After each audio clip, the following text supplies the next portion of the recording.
रामकृष्ण हरे.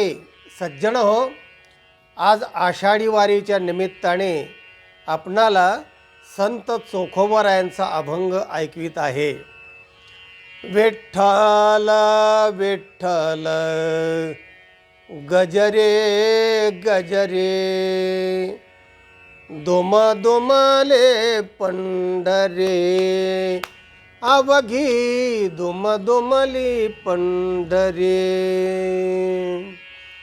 चोखोबाराय तो काळ की ज्या काळी अस्पृश्यांना मंदिरामध्ये प्रवेश नव्हता. चोखोबाराय उशिरा जायचे आणि महाद्वाराच्या बाहेरूनच असं बघायचे, पांडुरंगा विठ्ठला पंढरीराया. असं रोज रात्री सगळे बडवे वेळे झोपल्यानंतर महाद्वारातूनच बाहेरूनच विठ्ठलाचं चिंतन करायचे, उड्या मारायचे कान धरून वगैरे. एकदा काय झालं की भगवान विठ्ठलानेच चोखोबांना आत घेतलं दारं उघडून, आणि झालं ज्या गप्पा रंगल्याना तत्कथनम तत्चिंतनम अन्योन्यम तत् प्रबोधनम. 4 वाजल्या सकाळच्या पहाट, तरी पण दोघांनाही भान नाही. चोखा निर्मळ असणारा तो, आणि गप्पा रंगल्या. आणि 4 वाजता बडवे येण्याच्या अगोदर पांडुरंगाला पण भान नव्हतं. पांडुरंगाने आपल्या गळ्यातला हार त्या चोखोबारायांच्या गळ्यात घातला, आणि काय छान दिसतोस रे, माझा तो फार लाडका आवडता भक्त आहे, जीवस्य कंठस्य आहेत. असं गप्पा रंगल्या असताना 4 वाजून भान नाही, किती वेळ झाला समजत नाही. खास प्रेम असलं की वेळेचं भान राहत नाही. 4 वाजता बडवे आले, दार उघडच होतं, आत गेले. पाहतायत तर हात चोख्या, हात कसा काय आला आणि जी बिघडले ते बडवे, धरलं त्याला आणि हार म्हणले तू चोरलास. त्याच्यावर आळ घेतला हार चोरण्याचं, कारण पांडुरंगानेच हार त्याच्या गळ्यात घातला होता. झालं, मारायला लागले. हात कसा आलास, हार चोरण्यासाठी तू आलास, हार चोरलाय तुझ्या गळ्यात दिसतोय. आणि चोखोबा गयावया करू लागले, पंढरीरायाचा धावा करू लागले. तो विठ्ठल लगेच जाऊन उभा राहिला बडवे येण्याची चाहूल लागल्याबरोबर. आणि बडवे याला मारायला लागले. चालो नको मंद आता, चालो नको मंद, बडवे मज मारिताती, काय केला अपराध, धाव घाले विठो आता, चालू नको मंद. विठोबाचा हार तुझ्या गळा कैसा आला, शिव्या देती महारा म्हणती देव बाटविला, चालू नको मंद.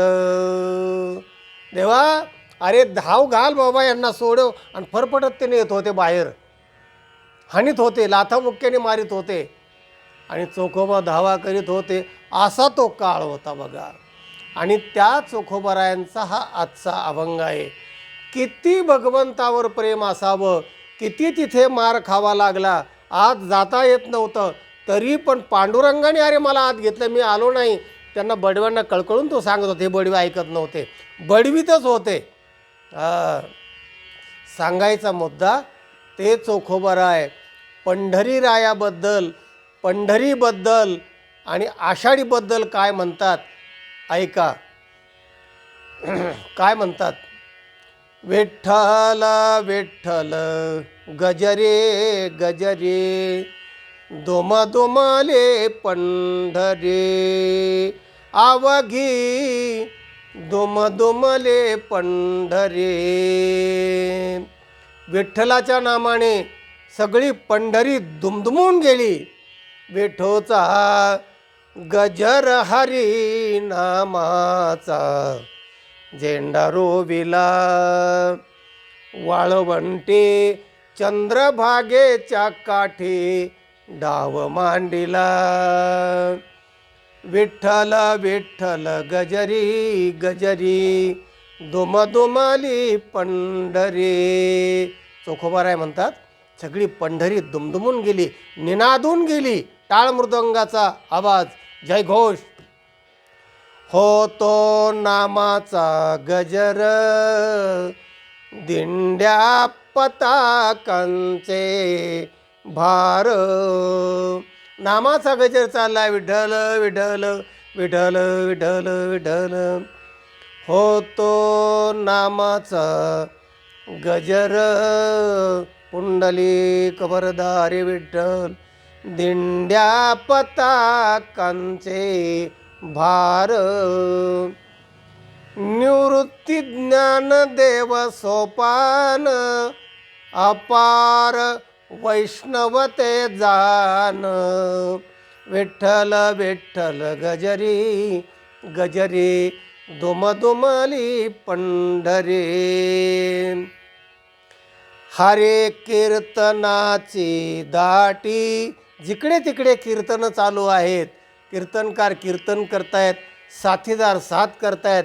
सगळी पंढरी दुमदुमून गेली, निनादून गेली. हरे कीर्तनाची दाटे, तेथे चोखा घाली मिठी.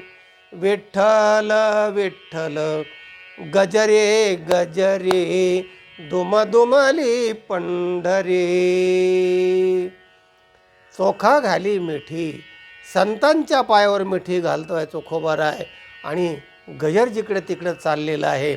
असे ते चोखोबाराय. पायरीला त्यांची समाधी आहे, तिथे नमस्कार केल्याशिवाय वारकरी आत जात नाहीत, एवढा त्यांचा अधिकार. राहायला ते मंगळवेढ्याला होते. 14 मैलावर मंगळवेढा आहे. त्यांची पत्नी स्वैराबाई आणि एक महिपती महाराज आपल्या इकडे ताराबादला होऊन गेले. म्हणजे कलियुगातले ते म्हणजे वाल्मिकीच म्हणायला हरकत नाही. त्यांनी खूप संत चरित्र लिहिले. त्यांच्यामधले जे संत चरित्रातले नावं वगैरे आहेत ते. आणि त्यानंतर दासगणू म्हणून एक संत होऊन गेले या मागच्या शतकामध्ये. तर त्यांच्या ह्याच्यामध्ये त्यांनी केराबाई असं म्हटलं आहे आणि बाकीच्या चरित्रामध्ये स्वैराबाई असं त्या चोखोबारा यांच्या पत्नीचं नाव आहे. नावात थोडा फरक असेल, 2-2 नावं असू शकतात. तुकाराम महाराज जिजाबाईला आवली पण म्हणायचे, वेगळे नावं असू शकतात.